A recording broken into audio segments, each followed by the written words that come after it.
This is Dan with The Verge, and we're looking at the Motorola Droid RAZR HD and Maxx HD, which are now available from Verizon Wireless. The new phones look really familiar. They're very similar in appearance to last year's RAZR and RAZR Maxx, right down to their sharp rectangular corners and excessive border around the new 720p display.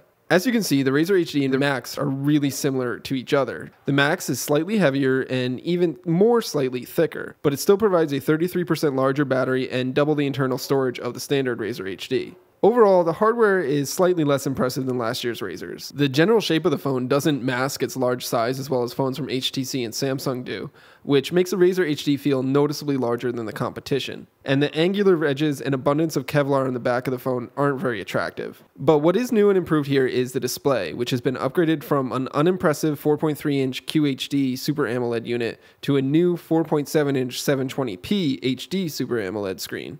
The new display is much sharper than before, it's really bright, and it has great viewing angles.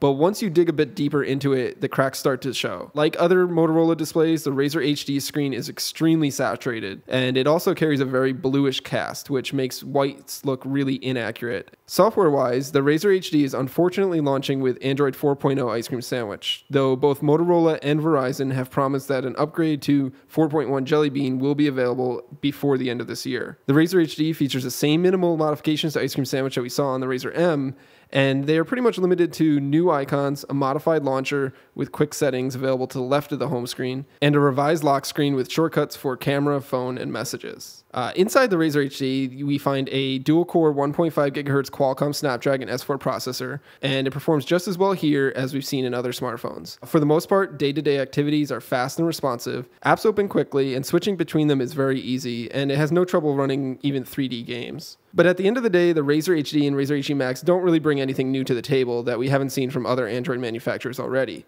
If Motorola's design is your cup of tea, we'd strongly recommend just going with the Maxx version since it provides significantly longer battery life than the regular model without a huge difference in size or weight. You can pick up the RAZR HD from Verizon Wireless right now for $199 on contract, and you can also get the RAZR Maxx HD for $299 on contract. Of course, with Google expected to announce a number of new Nexus smartphones in the very near future, it might be best to just wait a few weeks if you possibly can.